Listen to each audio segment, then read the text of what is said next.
Good evening, ladies and gentlemen. My name is John Kennedy. I'm the District 3 Council member. Let me welcome you tonight to the District 3 community meeting. We are fortunate to be in one of the oldest churches in Pasadena, extremely active in bringing people together. This is All Saints Episcopal Church, and I don't know where they got the name All Saints, because I know that I can't say that I'm saintly. I'd like to be saintly, but I'm not.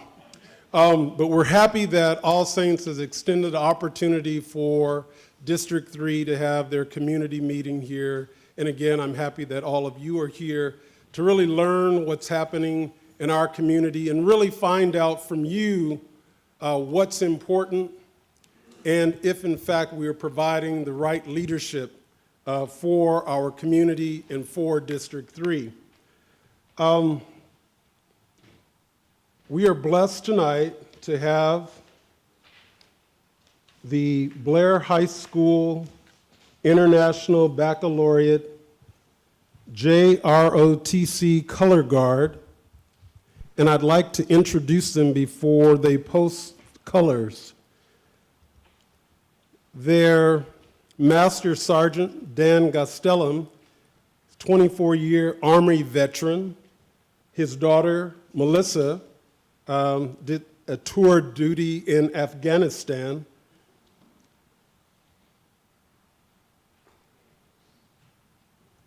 David Lopez, Lieutenant Alondra Gallegos, who will, at the appropriate time, lead us in the Pledge of Allegiance.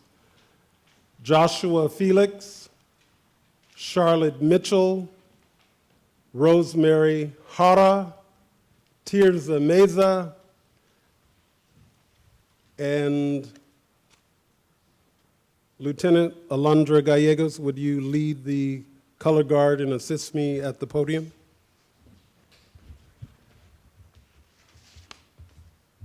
Please rise for the presentation of the colors.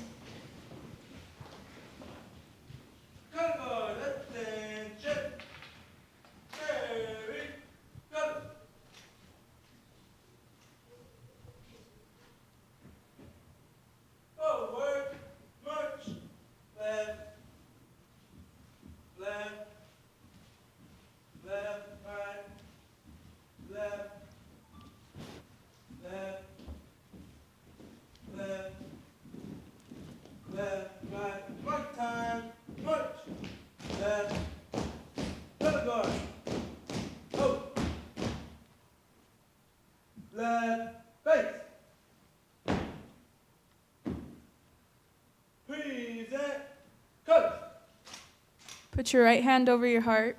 Ready, begin. I pledge allegiance to the flag of the United States of America and to the republic for which it stands, one nation, under God, indivisible, with liberty and justice for all. Carry, color. Right, face. Forward, march. Left, left, left, right, left, left, left. Let's give our young people a round of applause.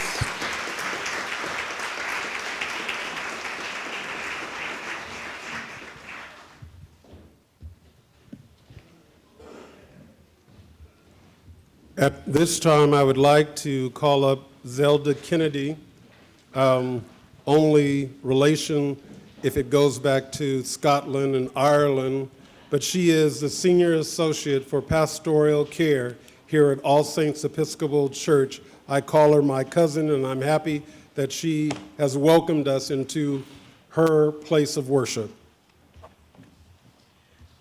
I call you my brother. Good evening, everyone. Welcome to All Saints.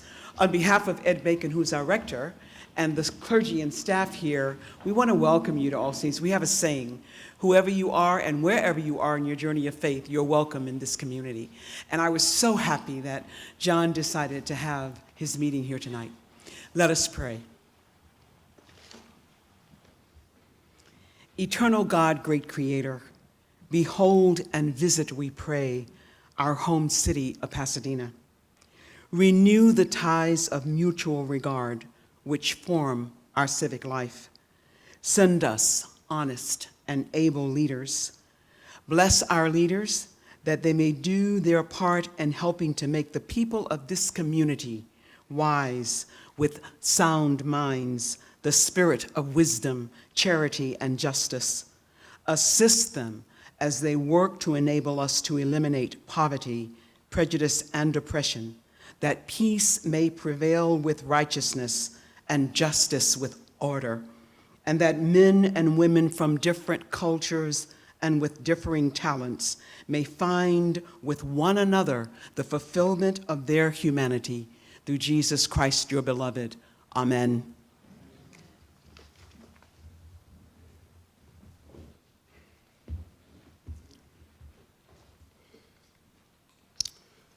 Before I introduce our honored guest, special honored guest, because all of you are honored, and I'd just simply like to say a brief word about a dedication event that took place earlier this afternoon that was headlined by our new mayor. It was a dedication event for a portrait that was donated to the city of Pasadena of the first African-American mayor of the city of Pasadena, former Mayor Loretta Thompson Glickman Austin, mayor from 1982 to 1984, and that ceremony took place under the rotunda at City Hall.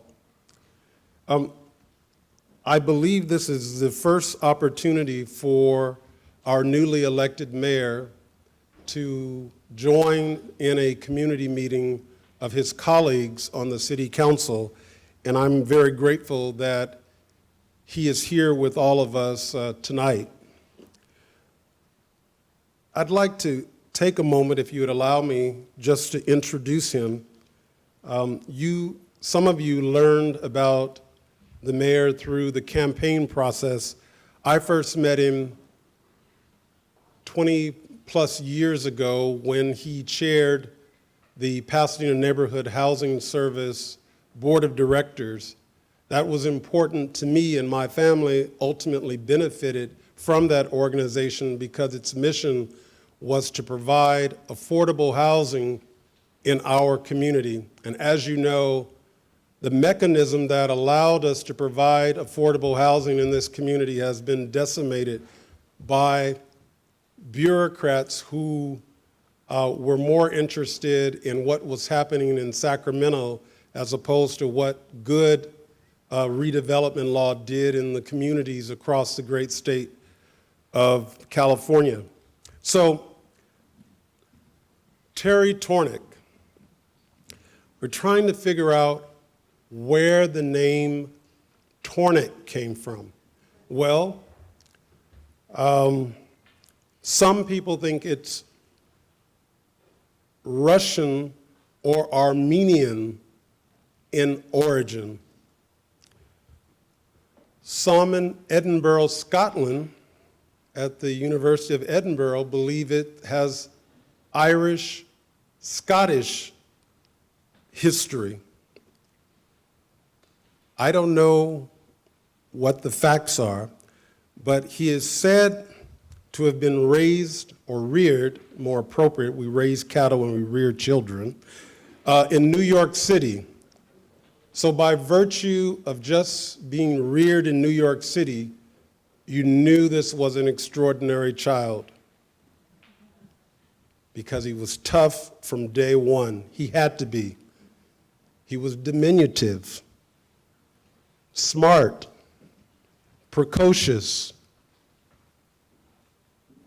involved in the military and special forces. and he has chutzpah. You know, he has that Jewish tradition happening. Little tough guy, never going to shirk his responsibilities. And he has a responsibility now for the city of Pasadena. And that includes financial oversight. That includes handling issues related to public safety. That includes bringing a continuity not only to the council, but also to the community. He represented District 7 extremely well. And all of us in this room, whether we voted for him or not, are hopeful and pulling for him to be a very successful mayor for the whole city, not for one particular area of the city. So in his campaign theme, Keeping Pasadena Great, I'm taking the high road. And the high road is this, that Terry is committed to all of the residents, citizens, and the people who call Pasadena home. And that's the leadership that he's going to provide. And let me say before I bring him up to the podium that he has as much time as he would like to share his thoughts about being in the particular seat he now holds, but he must not take more than 10 minutes, and within the 10 minutes, that will be an opportunity for the audience to ask questions. So those are the parameters in which you must operate. Please welcome the mayor of the fine city of Pasadena, Mayor Terry Tornick.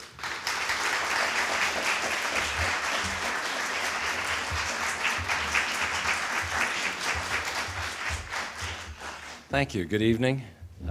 It's a pleasure to be here. My thanks to Mr. Kennedy for inviting me and sharing this opportunity to meet with people from District 3. My thanks to All Saints. We had the mayor's, one of the very first activities I participated in was the mayor's prayer breakfast a couple of days after my inaugural. And so I feel like I've been prayed over more than I have in a long time. And I'm very grateful for that. I can use your prayers, and so it's not a bad thing, not a bad way to start. I will also express my devotion to District 3.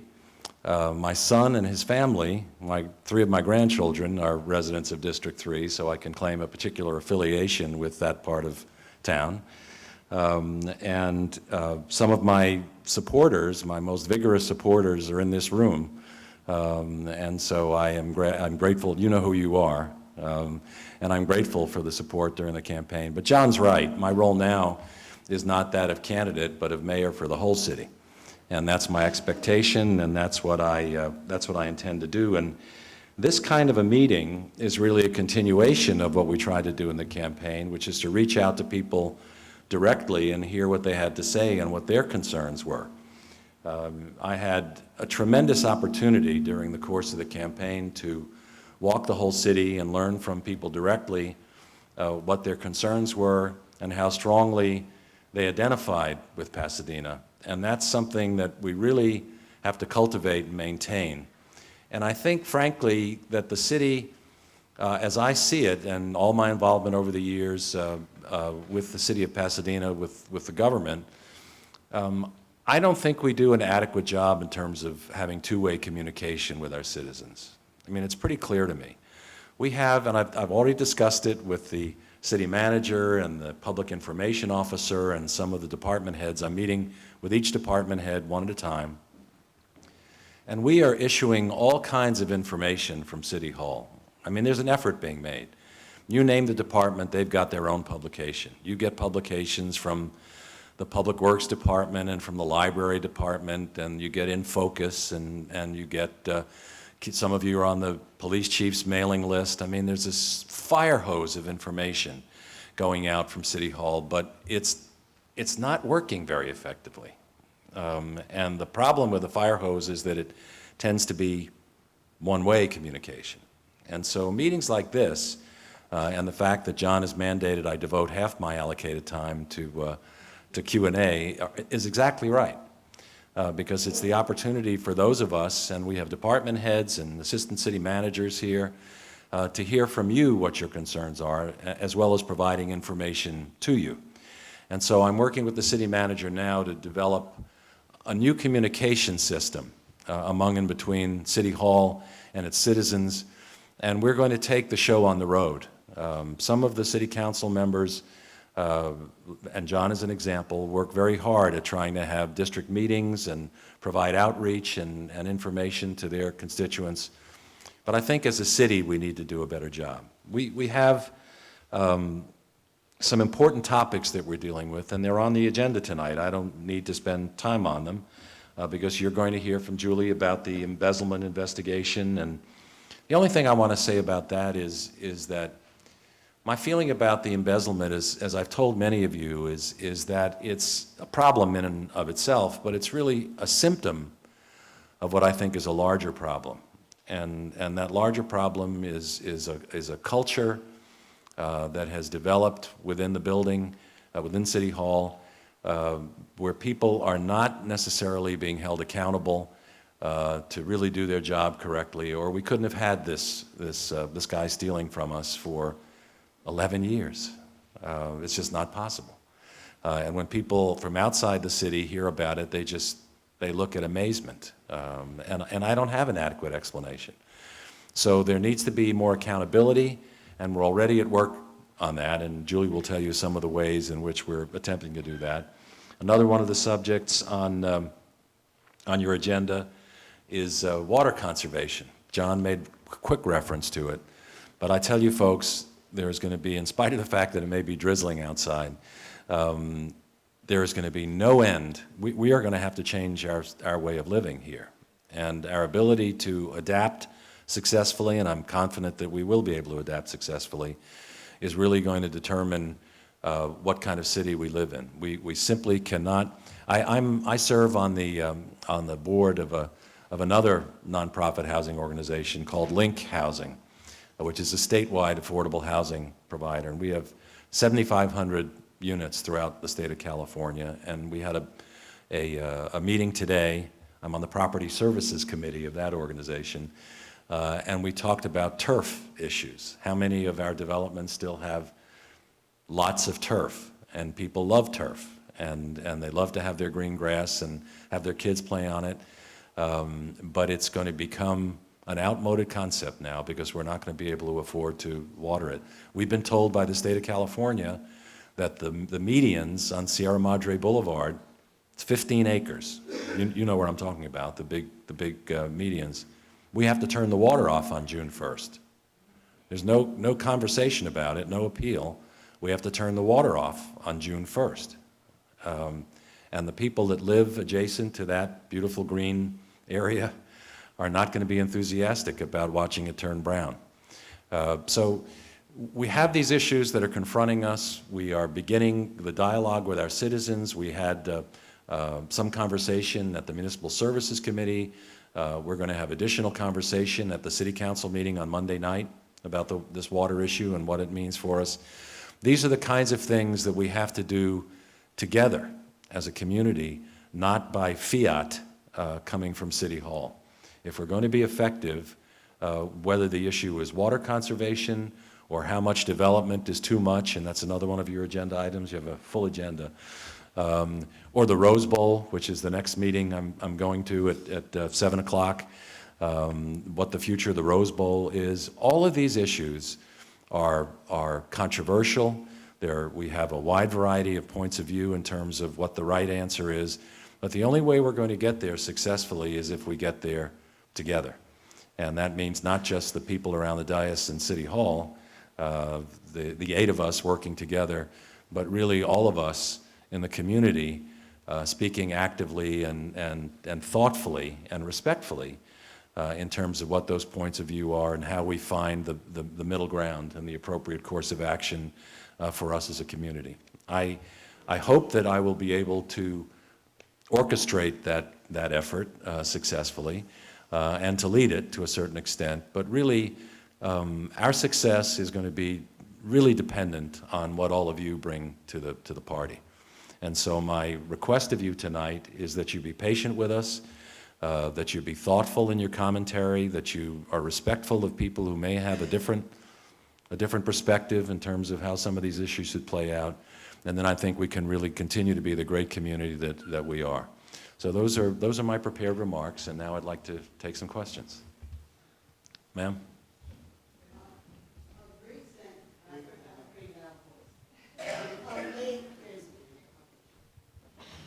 Okay, thank you.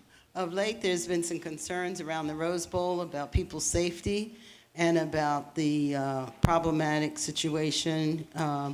What has been put in place to secure that or to make people have a safer place to walk and to bring their families and to just be able to continue to be the city we've been?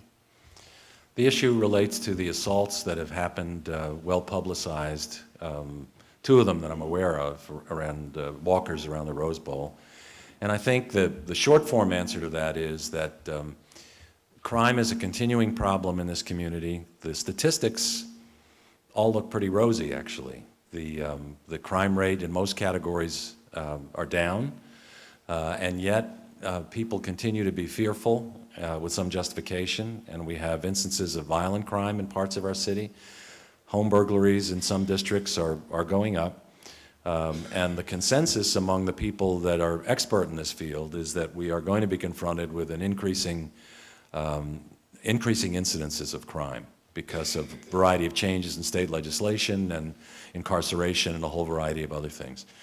So the short answer is that the police department has applied some special attention to the Rose Bowl area.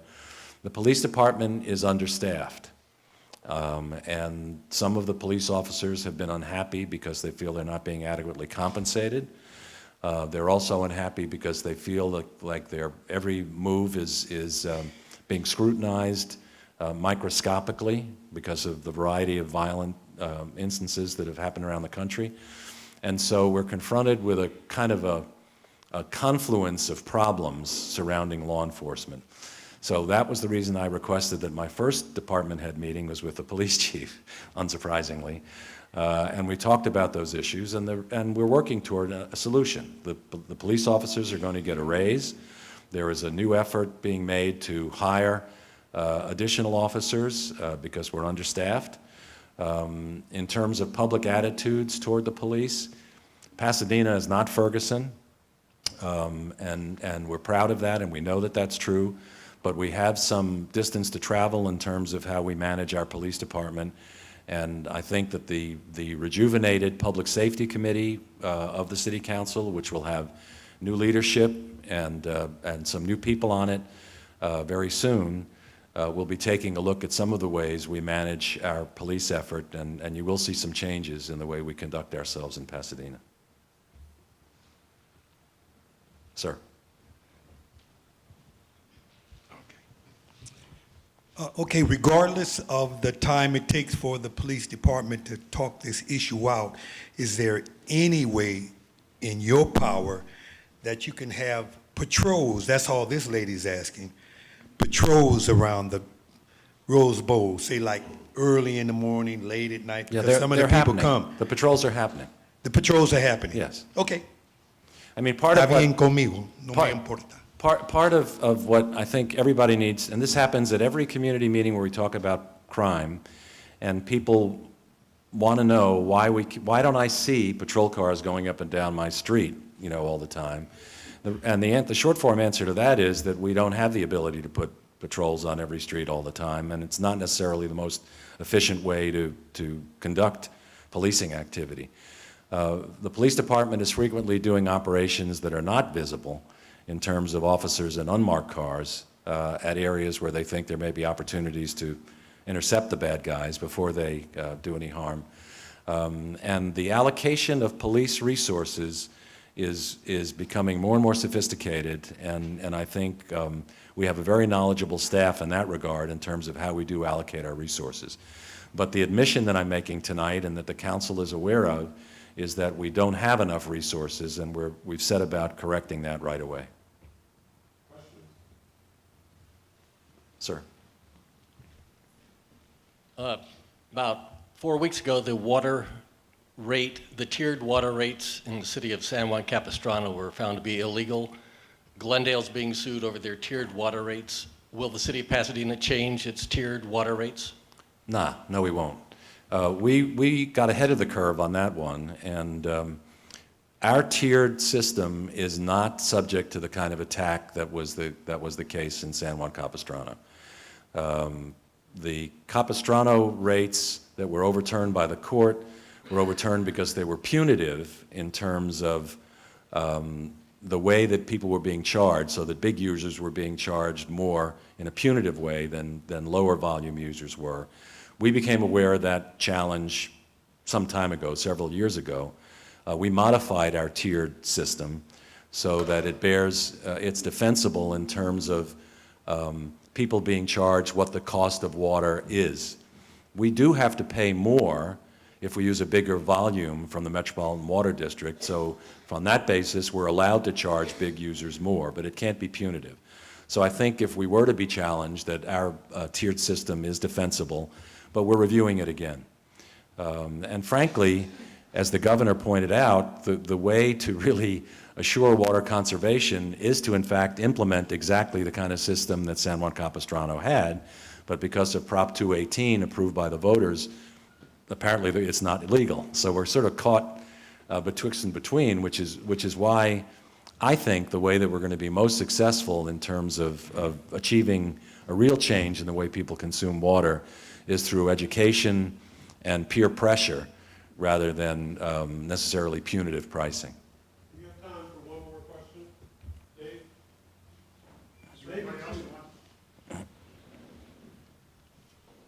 Mr. Mayor, I appreciate your opinion on the embezzlement, and I'm sure that that has a great deal to do with the accountability issue. But I'm also concerned about a more systemic problem that I'm hear of all the time, and that's public employees and their feeling of being respected and appreciated. I hear a lot of that from employees that I've had an opportunity to be in contact with. And I just wonder what's being done to deal with that particular aspect of the relationship between employee and employers. Yeah, I think that's a wonderful question. As a former municipal employee of the city of Pasadena, I'm sensitive to that issue. And at the same time that we ask people to be accountable and to perform well, we have to be very careful not to demonize the 2,000 city employees. We have most employees, the vast majority of our employees, apart from being honest, are serious about their work and proud of what they do. And I think that, again, like the reference to the police department, where there are a variety of things that come together to create a big problem, in this instance, we've got the situation where people feel we had some layoffs and some reductions during the bad times, and so people were asked to do more. And most of the city bargaining units haven't had an increase in 4 years. They haven't had a raise. So we've asked people to do more and not get paid anymore. In fact, with even the minimal inflation, they're sort of going backwards. So it is a real challenge in terms of how to, at the same time, ask people to be responsible and do their work effectively without any recognition or reward. And the good news there is that because our finances are in a little better shape, most of the bargaining units are, in fact, now getting at least modest raises. And we will continue, and the City Council is now working on a variety of ideas of how to directly recognize city employees for good performance, not just sort of hold them accountable in those instances where there is inadequate performance. But I think at that point, it's very easy for people to be critical of city employees. And there's a narrative in this country among some people that if you work for government, automatically, you know, it's one person working and 9 leaning on shovels, you know. And for people who have that narrative of city government, will never satisfy them that the city people are doing a good job. But I don't think that most of the people in this room view city government that way. I think we recognize that when, if you dial 911, you want to have a capable, well-trained responder come and take you to the hospital. If your trees are being trimmed, you want to make sure those people are capable, don't kill the tree and don't drop a branch on your car. You want to make sure that the streets are being maintained properly and the sewers and all the other stuff that keeps the city going. And that takes qualified people and people who are well-trained and who are devoted to their work. And so I think your point is a terrific one, and I appreciate you reminding me and everyone else that we owe a lot to our city employees, and we have to make sure that they are recognized when they do good work. I think I'm done. Time from the podium. Thank you. Thanks, John. Thank you very much. Thank you, Mayor Toner. And that's your Russian, Armenian, Irish, Scottish mayor. You covered the gamut. A little bit of African American in there, too. Okay, thank you very much, Mayor. The next person that we'll hear from, we've devoted 15 minutes. I would ask, Julie, that you be more brief and that we give an opportunity for the audience to ask questions, because most people, I would say the supermajority of the folks who are in the audience, really understand what has taken place from a 30,000-foot level, and the mayor made reference to the embezzlement situation, investigation as well.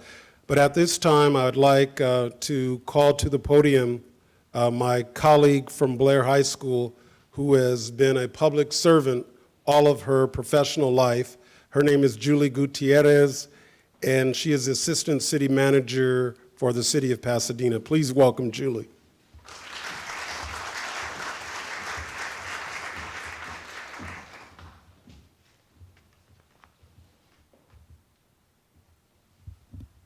Thank you very much. I'm sure everybody at this point has heard about our embezzlement. It was on December 30th, right before our big event of the New Year's, that was announced that the City of Pasadena had an embezzlement issue of one employee to approximately $6.1 million embezzled over a span of 11 years. And it was a case that was then referred to the district attorney's office. It was way bigger than what our police department could handle and what we felt we could do. And it was an issue that was big enough that it needed to have a third party. And there was something that we weren't going to do inside because it was an inside person who actually did it. When this happened, staff immediately got together, and what I'm going to talk about, because I think everybody knows what the circumstances. We had one employee through we have a program called the undergrounding program, and that's where we go through and we underground all of the overhead lines for either power, utilities such as the gas company, the cable, and we put them underground. It makes those communities, especially us, Pasadena, where we're tree friendly, to put all the cables below ground. And that's what that is. It's a very slow and tedious process to actually do that. And we actually had one person who was in charge of this. And that was the undergrounding program. And it was all regarding the underground surtax. And everybody pays that as a portion of your bill when you pay your utility bill. We collect about $5 million annually. So it's not a lot of amount. But gradually over years, he managed to take $6.1 million. So what I really want to talk about is, what did the city do? Because we want to make sure we're in a position that this doesn't happen to us again. So again, this was announced right before the New Year's. On January 5th, we had a special meeting with the city council, where we presented what we would do as a response to this. And both at the then finance director and the public works director, because it really centered on those two departments, although it could have been citywide, were the two that came up with plans on what they would do regarding the underground program to make the changes that were necessary, as well as the finance department, because you want to see how was this able to happen for such a long time. And we had a special meeting, and each of the directors at that point presented outlines of work plans that they would do. And they were done rather quickly, but they did go through all of the internal controls, changes they would do in personnel, one of the initial things we looked at is in our finance department, we had our purchasing in the same room with, or actually in the same section with accounts payable. And that's kind of a line of process. You pay your bills, you issue the purchase order, and then you pay the bills, and they were sitting right next to each other. So one of the first things we did is we split that, because the gentleman in question, he was able to just manipulate those two processes, and it was much easier because they were together. But one of the other things we did is we looked at, we have a city auditor, and the finance committee also sits as the audit committee. And annually, this city gets audited, and their auditors are here for quite some time, and they're going through our books, and they're going through our funds, and they're looking to make sure that we have checks and balances. But when you have over 125 funds, and you have a $700 million of annual revenues, you can't capture everything. And even, I will go through a list of the things we're doing today. At the end of the day, if there's someone who has a direct goal to take money from the city, there's always bad people that will find ways. We will set up those controls and systems. Hopefully that won't happen again, or we'll catch them sooner. But whatever we put in place, not 100%. But what we did look at initially is perhaps changing our city auditors. And so on Monday at the city council, we will recommend new auditors for the city. And with that, we've actually asked more of our auditors. I think there are typical measures that each auditors go through in cities of our comparable size. What we've asked for is more due diligence, more review of our 124 funds that we have, more testing and sampling of actually the transactions that happen. So they'll be with us for a little bit longer, and they'll do some more diligence. And for the next couple of years, that's what's going to happen in Pasadena. The city council also told us that they wanted a fraud risk assessment, and that's citywide. And what that's going to do is look at all of our departments citywide and make sure that that our organization is not set up where one person is completely in charge of an entire system. And again, that's what happened with the gentleman in the undergrounding program. Soup to nuts, it was his program. So he issued a purchase order, and they could check the invoices. Everything was gone through one person. So immediately, I will tell you that all the departments looked to make sure that that wasn't occurring. But just to make sure that, in fact, that we didn't overlook anything, we're hiring a fraud risk assessment. That RFP went out, and we've had 12 responses. So our next phase is to get a committee to review the RFPs and actually issue an RFP to one consulting firm. And what they will do is they'll start off with 6 departments. And the 6 departments that they're going to start off with are the Finance Department, the Public Works Department, the Public Health Department, Housing, Transportation, and Human Services and Recreation. Because we've not done one before, we're estimating that it'll take about 6 weeks to do one, and that again is our best guess. We'll find out from the first one how long that will take, but we will go through all 16 departments that we have and methodically go through and make sure that the way they're organized, that we couldn't have any type of fraud against us again. The other thing that we did is on the undergrounding program itself, is really take a look at it in terms of its process. Not to look at whether or not we should keep the undergrounding program, but as it exists today, what are the right processes? And this is a program that's really managed by 2 departments, by the Public Works Department and by the Water and Power Department, because undergrounding all the utilities is really what Water and Power does. What Public Works does is make sure that we organize it and coordinate with all of the other utilities, such as the cable and gas. So that process is also under review. In fact, that should be completed by the end of this month, and hopefully we're at council sometime in June with recommendations from a firm telling us exactly any improvements that we could do to the process of the undergrounding program.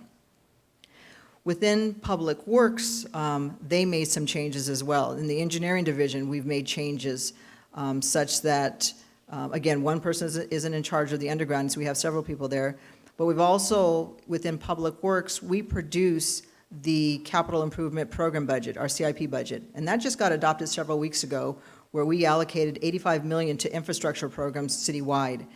And that section right now is being, we're added a person so we can do additional checks and balances of reviews of the monthly reports, just to make sure that there's another set of eyes scanning the invoices and to look for anything that looks out of the ordinary.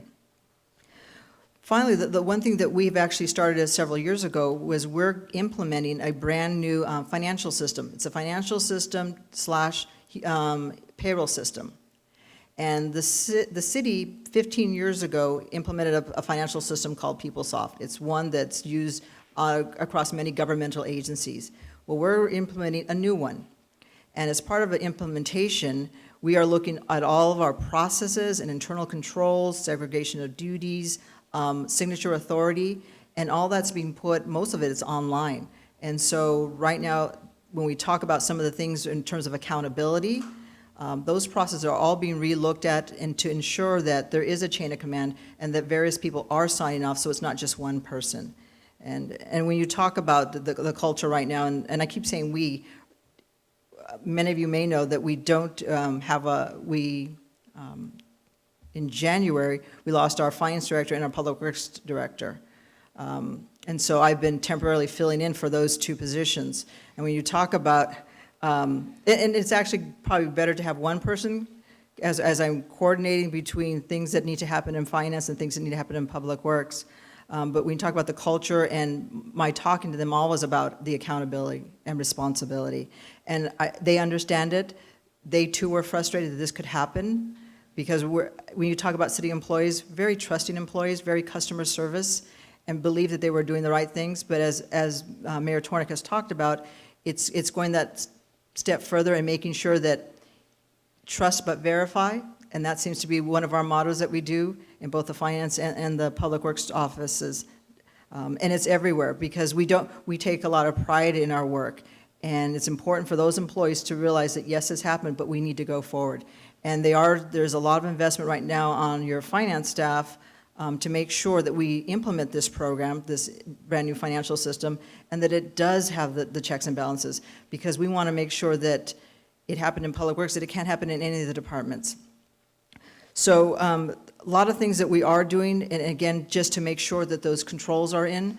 But one of the other things the city council did is they said, let's take advantage of the fact that in this community we have such strong leaders and we have people of such different backgrounds and a lot of financial backgrounds. So that then Mayor Bogart put together a 7-committee task force called the Task Force on, it's a long name, Financial Administration and Internal Controls. They have been meeting since end of February, and I meet with them almost weekly. And what they're doing is actually looking at the information that we present to the city council, to the commissions, and ensuring that we're giving them the right information. One of the things that I know the mayor just said is, do we give out too much information? Do we overload people with so much information that they don't know what to look at the right things? So we're looking at how we deliver our information and what are the checks and balances that we need to do to provide not only the finance committee of the city council, but also the audit committee of the city council. So I think those are the things that we've done in response to we call it the embezzlement scandal. But again, rest assured that we took this seriously. We reacted really fast. Staff has continued to look at the way we're structured and to look at our processes and policies and our procedures. Are our procedures the right procedures? Have they been updated? And that's all that we're doing right now. So I think that kind of gives you a breath of what the city did in response to this, because it is serious, and it's a blemish on our name, and it's something that the pride of Pasadena, you don't want to have that. So with that, if I can... Good evening, Julie. Thank you for being here tonight. That was very informative. My name is Hilda Delgado. In addition to being a Northwest Commissioner, I am a parent at Pasadena Christian. Mm-hmm. So one of the things that I've noticed, because before my daughter started going to preschool there, I never walked. I mean, I'm guilty as charged on that end. But I started walking from my house to the school. And one of the things I noticed when I started work, I got appointed to a commission about 2 years ago, is learn about the capital improvement projects. And there was a capital improvement project from DW in Pasadena, Water and Power, on Los Robles to replace all the poles from Washington to Woodbury. And one of the things, again, I noticed, it got about 70% done. Once you start getting to the school, they just, I don't know if they run out of money or if, or you know what the situation was, but I would say 70% of the street got done. A lot of the poles that where the lines got underground, the poles are still there. And then unfortunately, towards the school, you still see that they just replace them with thicker poles. And whenever they do the street trimming, they give those trees a really bad haircut. So just wanted to bring to. So my question is, Especially knows I do my public works as question well. is, if you're gonna remove, you know, the rest of the remainder of the street where the council member lives. I'm just kidding. Yeah, I believe that's actually part of one of our undergrounding programs. And the biggest challenge we have with the undergrounding programs is when you underground all of the electrical and the lines, you then need to connect to each of the homeowners. And that means going on their private property, and they need to connect. So over the years, and this is why this program has taken so long to implement, our challenge has been getting the homeowners to pay their portion. So about 3 or 4 years ago, we said, okay, let us help the homeowners. We'll give a reimbursement. And at that time, it was about $1,000. And a couple of homeowners took advantage, but we still couldn't get them all to connect. Then we upped it to $3,000, and that's still not working. We cannot take down those poles until every resident connects. So right now, I know we're working on Hill, and this happens to be in my head because I have a gender report going through. There's 175 residents that are still not connected. So what's happened on Los Robles is now happening on Hill as part of our undergrounding district there. And they have to stay up until we can underground and connect to every household. The undergrounding program went through much faster in the commercial areas because they did it, you know. They wanted those unsightly poles. But in the residential, it's a challenge. You know, you have to really budget for this. We'll give you the reimbursement right now, $3,000, but it may be a little bit more, maybe a little less. And so that's what our challenge is getting everybody to sign up. And so we're still looking at, again, how do we best do that? Another question, the young lady here. Hi, just a brief question. How much in the past 11 years of the project has been completed or gone forth? I don't know any of that information. You know, I don't know offhand how many, we actually have completed undergrounding programs. And what we'll do is we actually create districts, and we'll say, so the one right now you're talking about, I think was Los Robles. I'm trying to remember if it's from Mountain all the way up to the north city limits. And I know Hill has a boundary. We have completed them, but in order to complete all of them, it's another 120 years, given the pace that we go. So that's what actually, when the mayor was talking a minute ago at the Municipal Service Committee about a year ago, they started talking about this program. Should, in fact, we curtail it? Are we at a point where what's underground and what's overhead is about a right balance? Because you don't ever want a community that has 100% of either. We live in earthquake. If all your thing is underground during an earthquake, we lose it there. It's hard, it's difficult to find where the breaks are. If we have a windstorm, we had our 100-year windstorm, 3 years ago. And if you had overhead, it was a problem. If you had underground, so it all depends. But we actually have been able to complete districts. I offhand don't know which ones. Oh. No, no. He was very crafty. It was enough that it went under the radar. Oh, I don't know offhand. I want to say it's like $3 a month. It's a very nominal. No, I meant to connect. Oh, to connect? It's about, we think it's a little higher than 3,000 right now. So if you're a resident, you'd have to, and it's a reimbursement. So one of the things we're looking at now and saying, okay, we'll take it on. We'll assume the first 3,000. If it goes over, we would then bill the resident. But residents are still, Okay, we've gone over Oh. the time period that we've allocated to this section, and I want to make sure that all of you are here for the other parts of the presentation. But out of respect for the seriousness of the issue, we'll allow one more question, and we'll push more information out to the community about this issue. So is there one question? The gentleman there was. and while we're getting the mic to him, there is information on our website regarding the embezzlements on the front page. You can click on there and get anything regarding the investigation. Thank you for your preliminary remarks, but I still want to know, is there a uniform protocol for accountability for all of the city departments in place now?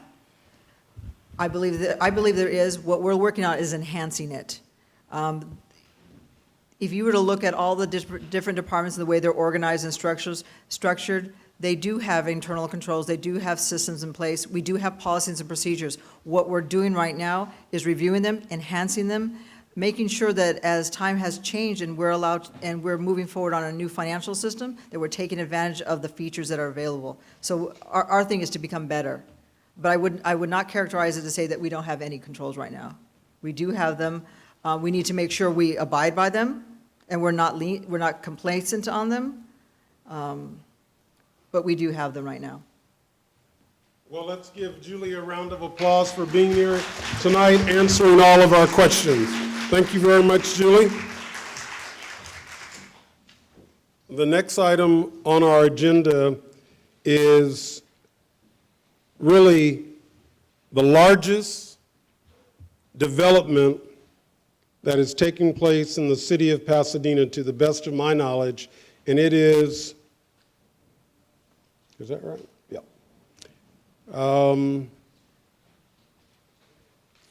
The Parsons Lincoln Properties, which is the old Parsons site. And before the speaker, Tim Walker, comes to the podium, and Steve Mermell, is Steve here? Yes, sir. And Steve Mermell, our assistant city manager, I would simply like to read something. Tim and Steve, just come on up. This is a letter sent from Lincoln Property Company to Mayor Bogard and the City Council, and it simply says in a nutshell that the Lincoln Property Company will consult with the City of Pasadena Cultural Affairs Division, Pasadena Museum of History, and the Pasadena Heritage to develop a permanent and visible recognition on the property, such as a plaque or series of plaques of the history and contributions of African American businesses, individuals, and residences in the area. And I might add, when I first entered the dialogue with Lincoln Properties, there was no pushback from there, and we continued that discussion.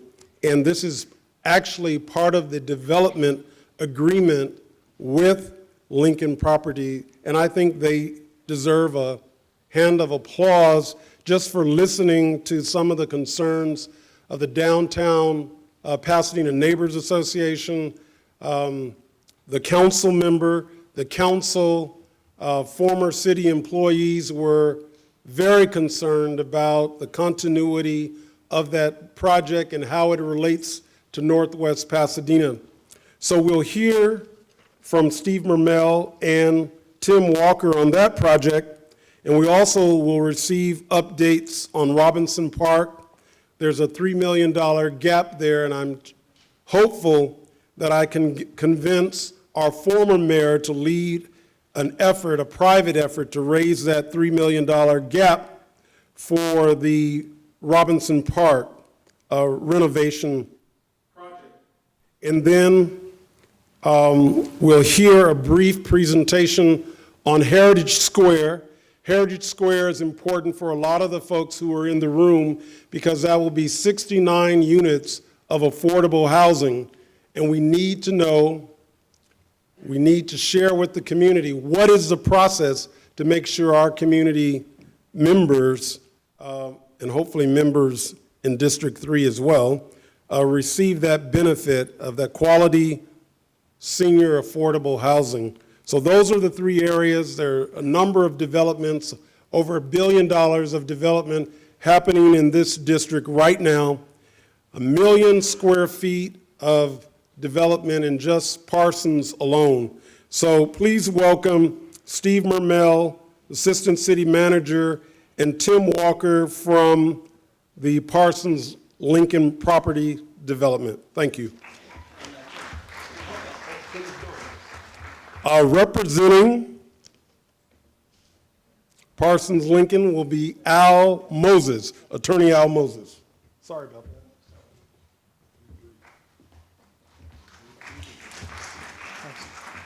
Well, council member, if you went on a few more minutes, you'd have my whole presentation down anyway. So I'm actually going to hold the Lincoln Parsons till the end and just talk about the other two projects. What's interesting about these three projects is we're talking about a public project, Robinson Park, a public-private partnership, which is Heritage Square, and a private project, which is the Lincoln Parsons project. So 3 different modes of development, but they're all significant in our community.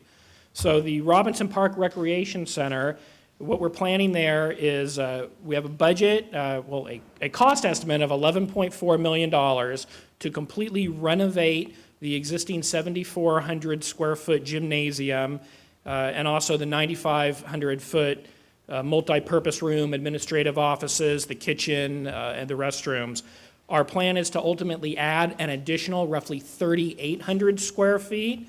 That would include a new fitness center and dance room, some storage rooms, and some more common areas. Make the facility much more usable, allow us to move walls as necessary, and really open it up for use for the community. Where we are right now is we've gone through the preliminary design, and that work has been complete. We'll be before the Design Commission for concept and preliminary design review. We need to, the city holds itself to its own rules, so we need to get a conditional use permit. So we're moving forward with that process, also the environmental analysis, and we're hoping to get that done in the next several months. The whole effort has been guided by a steering committee. The chair, Danny Parker, is here with us this evening. Wave, Danny. And we've had extensive community workshops. We've had over 20 meetings to invite the community in, tell us what their programming desires are for the facility. We have a project website. The steering committee has been meeting numerous occasions. At this point, we assume that we'll have design, permitting, and entitlements done by the summer of 2016. And provided we can close the $3.3 million gap that the council member mentioned, we'll go forward and bid the project. I'm happy to say that Bill Wong, our housing director who's over here, Bill, is already chipping away at that $3.3 million, and I believe he's identified about a third of that already, so we're well on our way. And so that's a fantastic project for us. Turning to Heritage Square, this is our public-private partnership. It's 70-unit, 3-story apartment complex. If you've driven up Fair Oaks and looked on the east side, no doubt you've seen the property been cleared of the existing buildings. You saw that the Decker House moved a little bit, kind of tucked in there behind Church's Chicken. It will stay there for a while, and it will either relocate back almost to where it was and be incorporated into phase 2 of the project, or if another appropriate site in the city can be identified, there's a possibility it may go there. So we're still working through that. The total site's 1.4 acres, and when it's done, we'll have 69 units, 1 manager unit, and then 69 units, affordable units for seniors. The city put in a loan of $1.625 million, 69 Section 8 project-based vouchers, and the lease for the property. The project is being developed by Bridge Housing. Dreyfus Construction is the general contractor, And Bridge is committed to what we call the 20-20-20 local benefits program. It's 20% local hiring on construction, 20% local subcontracting, and 20% local purchasing. And so if anyone who's interested in finding out more, if you're a local subcontractor or you want to get work on the job, maybe Charles, wave your hand over there. Charles Bryan from Mass Build, MAS Build, would be glad to talk to you. If not, jot down his number, 626-808-4360, and follow up with him. Can you repeat the number? Absolutely, 626-808-4360. But again, it's perfect that he's here, and so he can speak with you this evening. And then as the council member mentioned, there's a real desire to assist already Pasadena residents, seniors, move into the project once it's completed. And the Huntington Senior Care Network is coordinating the senior services that will be provided at the complex.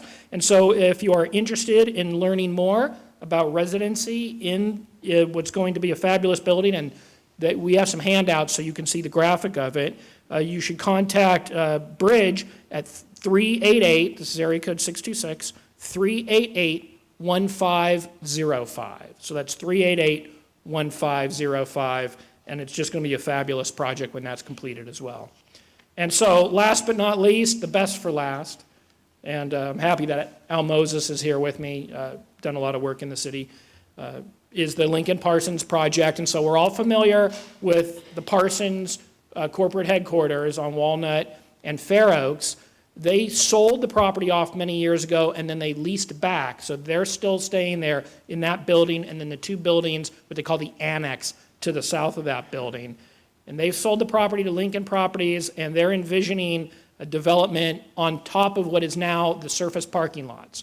So ultimately, the surface parking lots will become subterranean lots, have 3,300 parking spaces there, and then they'll build on top of that. And so what are they planning to build? Well, ultimately, it's 612,000 square feet of office space with a little more than 22,000 square feet of some ancillary retail, 2,500 square feet of restaurant uses, 475 residential units.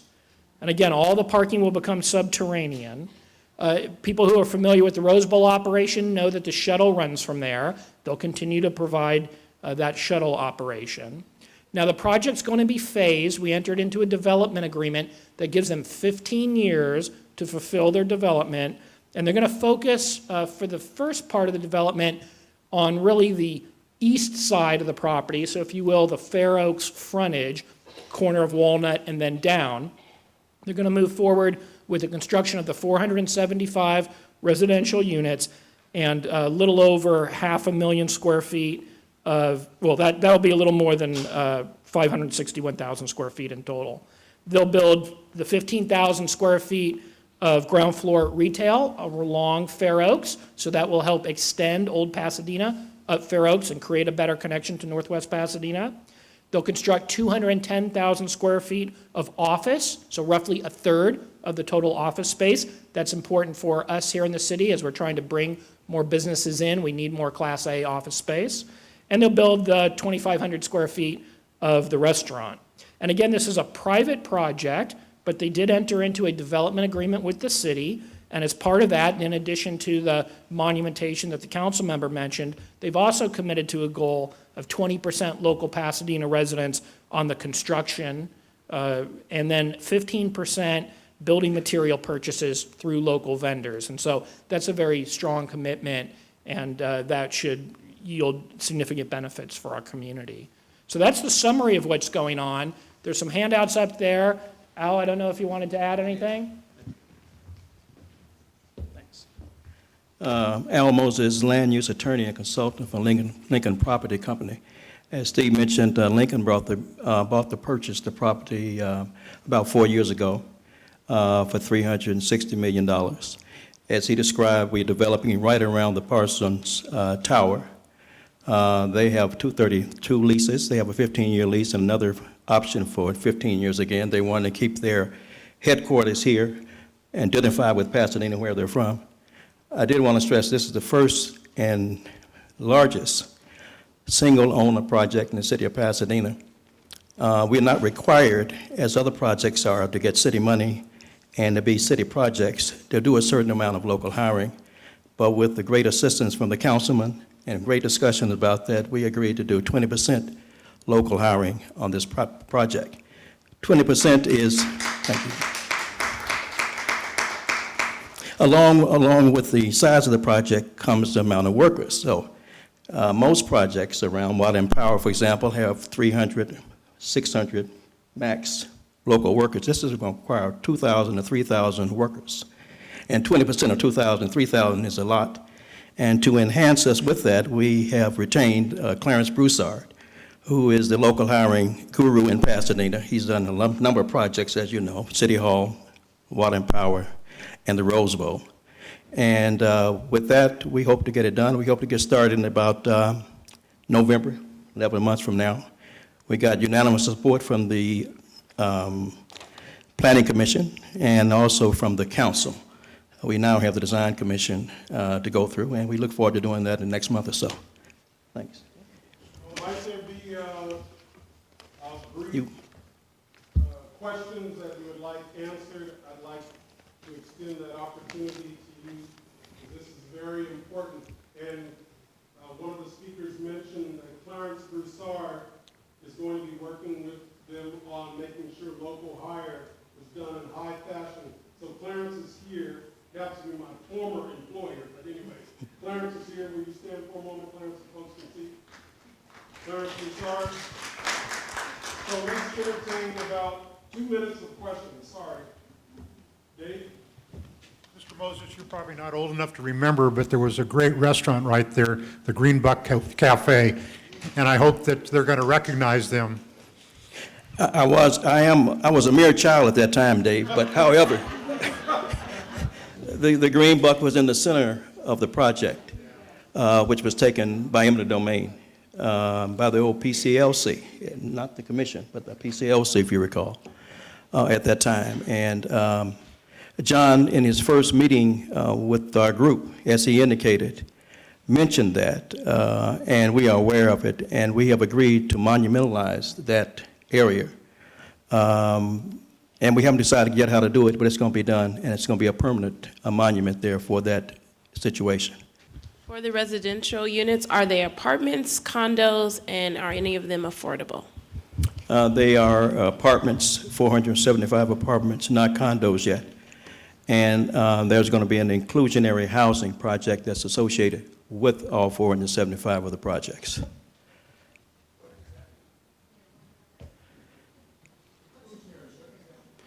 We utilize an exclusionary housing in a method to accommodate the on-site apartments.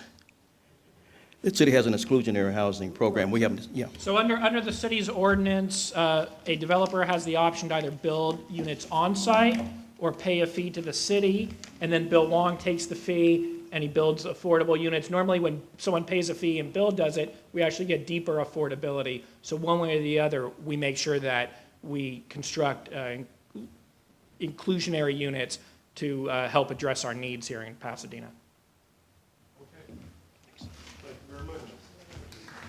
Thank you very much, Steve Ramel and Attorney Al Moses. Please give them a round of applause. So as it relates to the question of affordable housing, there was an opportunity for the developer to have the housing on site or provide a reimbursement, if you will, or $13 million to satisfy the ordinance. They opted to provide, or opting to provide the city approximately $13 million that Bill Wong, who just left, can leverage for affordable housing. The other piece that is extremely unique that we got the developer to agree to is that 15% of all the materials that are used on this 1 million square foot of development must come from the city of Pasadena, and that's extraordinary in and of itself. So that's a big thing.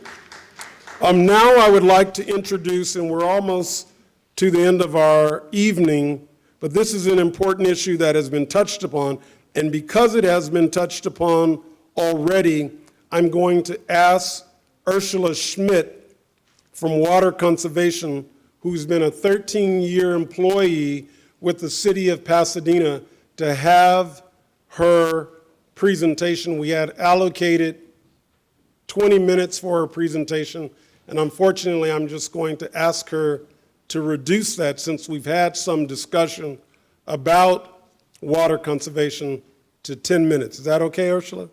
Thank you. Please give her a welcome.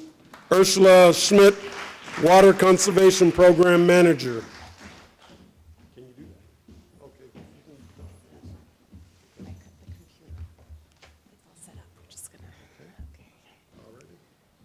Okay. Thank you so much for the invitation to speak today. I am the Water Conservation Program Manager with Pasadena Water and Power, and I am here to talk about our programs. But I always like to start sort of looking at the big picture, and I know I have to have this, so I'm going to go quickly through some of these slides.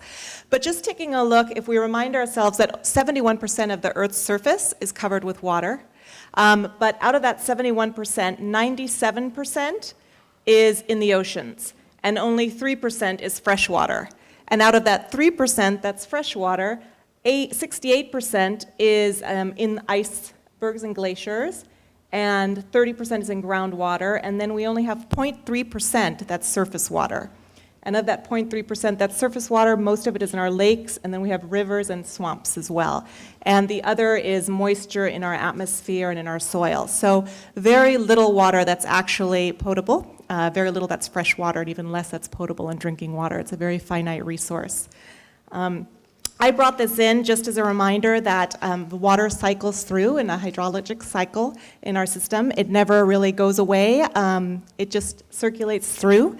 And I was at a presentation recently where a NASA scientist was speaking, and an audience member asked and said, well, you know, does it ever disappear or does it go away? And no, we have the same amount of water and it cycles through the atmosphere. So we have it coming from the oceans, we get the evaporation, it goes in and condenses and becomes precipitation, and then again, it comes down through precipitation into snow if it's cold enough, or rainwater. And most of our fresh water is actually from snow melt runoff. Pasadena's water, 60% of it is imported, and that's a blend of water that's purchased from the Metropolitan Water District and comes from Northern California, from Sacramento and the San Joaquin Delta via the State Water Project, which you can see here, and the Colorado River through the Colorado River Aqueduct. And then 40% is our local groundwater from the Raymond Basin. It's pumped out of 16 deep wells, and rainfall is the main source of replenishing that groundwater, and also comes from the snowpack and from the mountain runoff. I put this up just so we could take a look at the drought on a national perspective. As you can see, it's mainly concentrated here in the western states.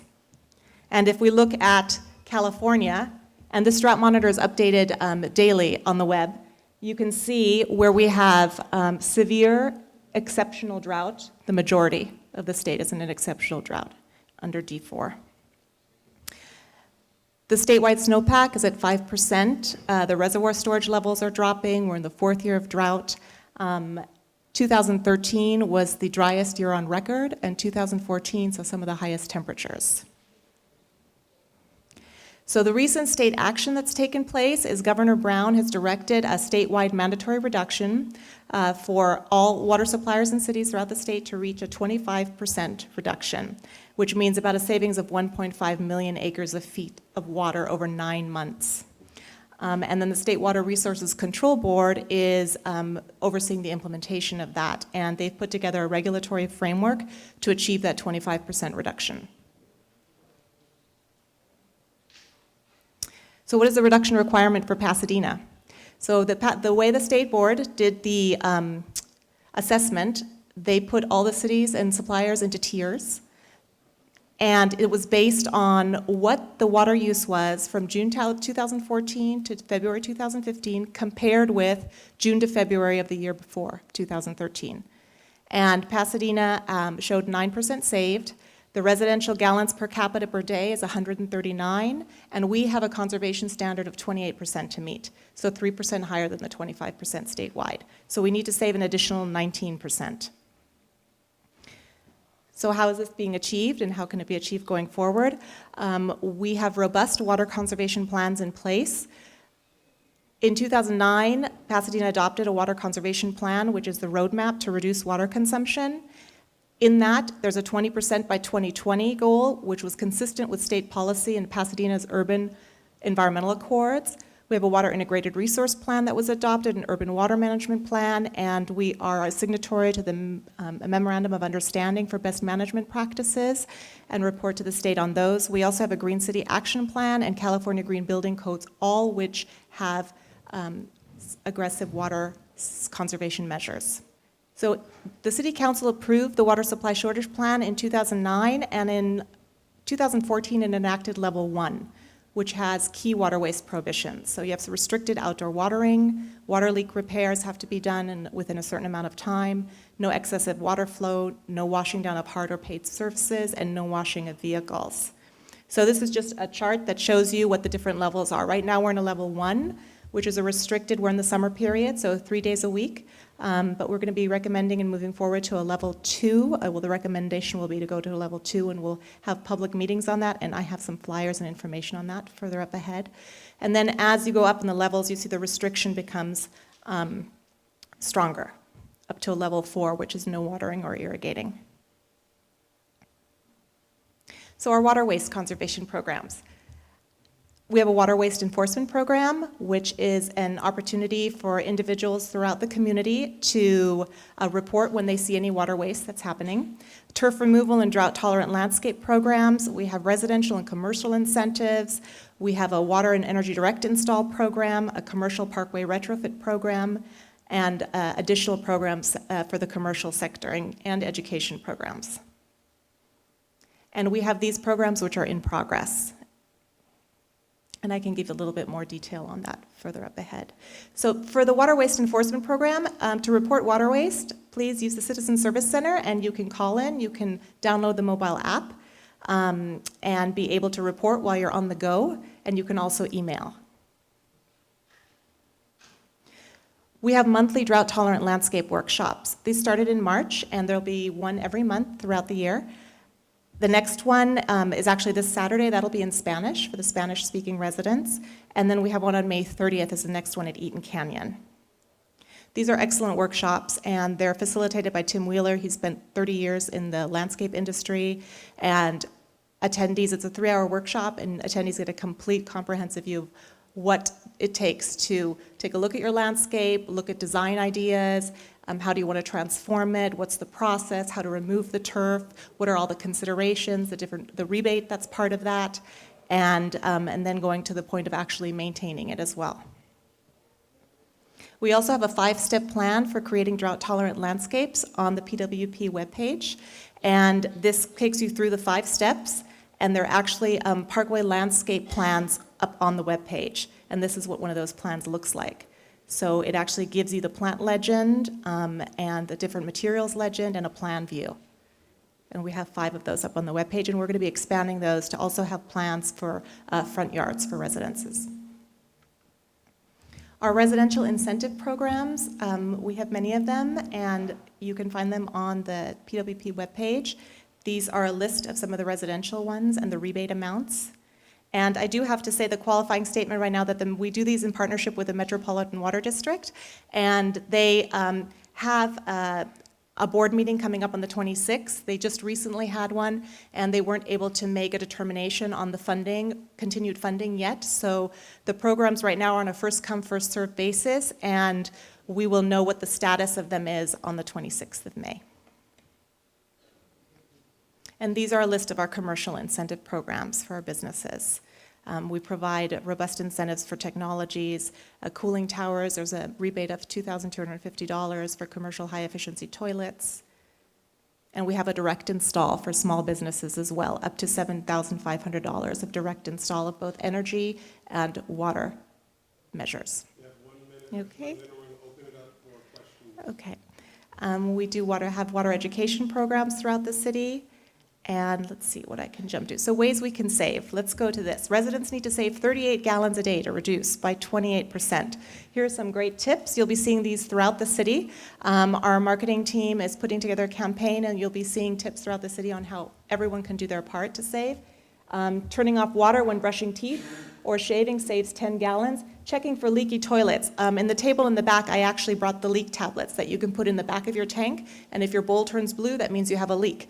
And there are a lot of leaks in a lot of toilets, and sometimes it's hard to know. It's an easy way to identify it, and you can save 30 to 50 gallons a day just by identifying and fixing that leak.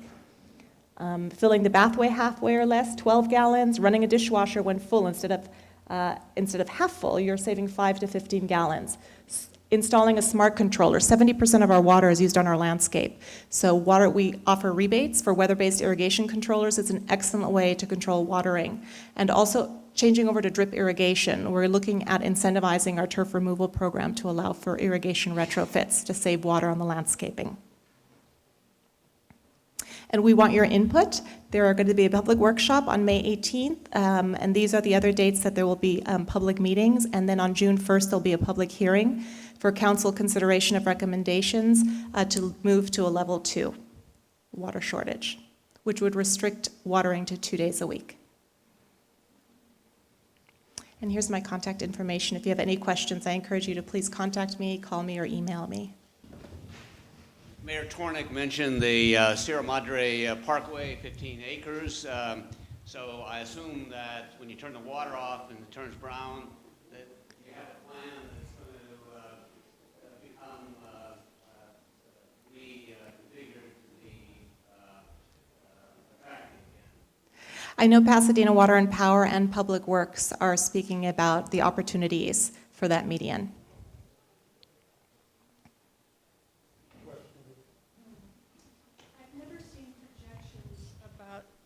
About what-if scenarios. If we have another year, if we're only at level 2 this summer, what are we at next year? And I think that's a great question, and that's a question a lot of people have.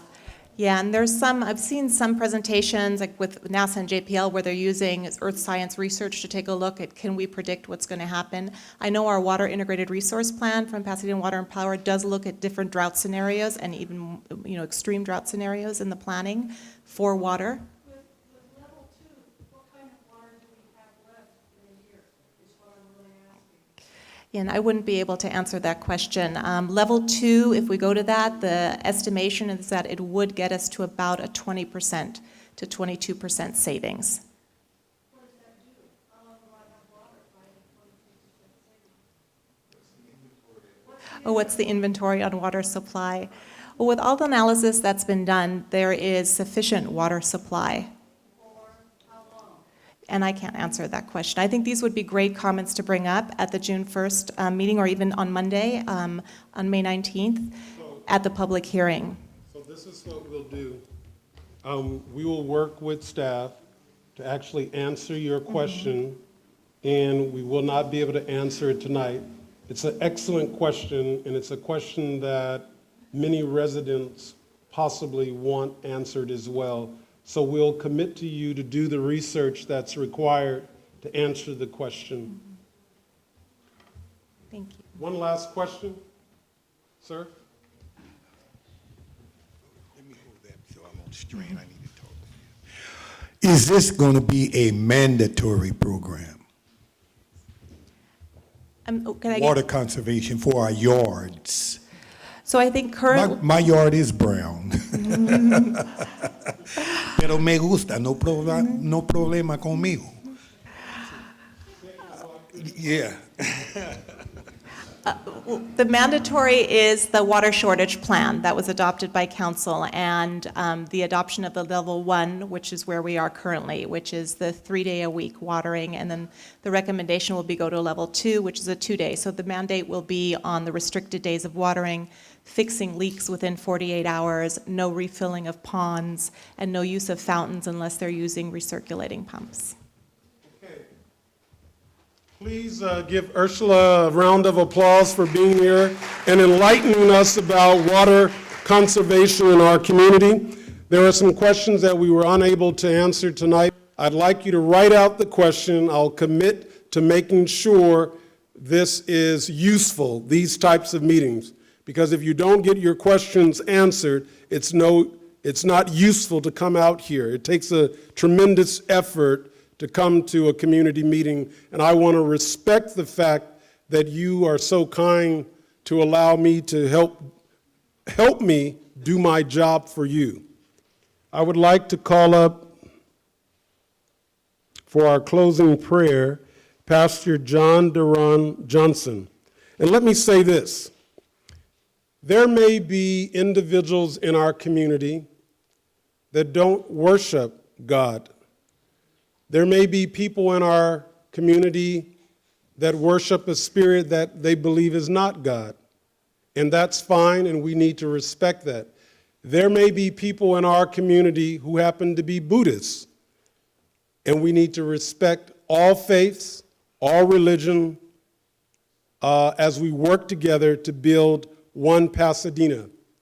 And obviously, it has been brought to my attention that that is a concern for some of my constituents, and I want to respect that. So, if there is an opportunity for a Buddhist priest or rabbi or another faith of a positive faith to come and share thoughts at one of our community meetings, I want to let you know, all of you here and all of you who may listen to this meeting later, that you are welcome, not only to come, but to share your faith in an appropriate way. So, Pastor John Duran Johnson is the senior minister at Calvary CME Church, a relatively new member of our community, and we want to welcome him to do the closing prayer. And might I add that I take this job very seriously, and I take your concerns very seriously, and that's just not something that's cliche for me. I want to do the best job that I can under the limited system of government that we have to supply you what you need as taxpayers, residents, and folks who just live in the city of Pasadena.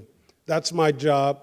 Hold me accountable. Hold our new mayor accountable, because he sets the agenda for our community.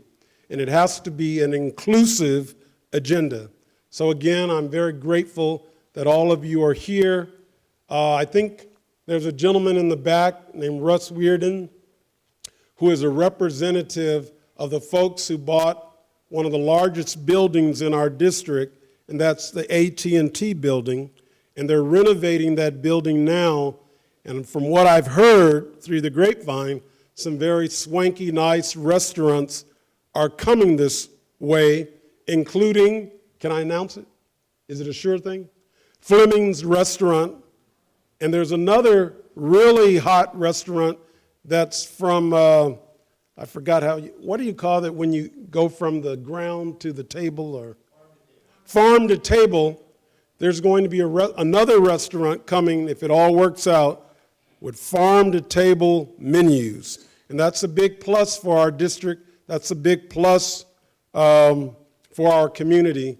And if you want to hear more about that particular development, Russ is the only young man over to the right, to my right, in the back. So without further ado, Pastor, please come forward.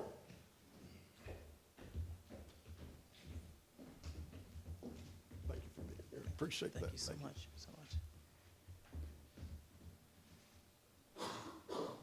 Let us pray. God of many names gathered into one, we give you thanks and praise for the opportunity to gather, to hear and voice our joys and concerns for community. We are grateful for the visions cast for the qualitative improvement of community. Look with favor upon Council District 3 and its leader, Councilman John Kennedy, and his staff. Give them renewed strength and creative consciousness to continue to serve with a spirit of excellence. Cause us to realize the value of civility and collaboration. For in these actions, we are empowered and equipped to preserve, to protect, and to celebrate our great city. Keep us in your care until we meet again. And we ask all of this in the name of our Creator, our Redeemer, and our Sustainer. Amen.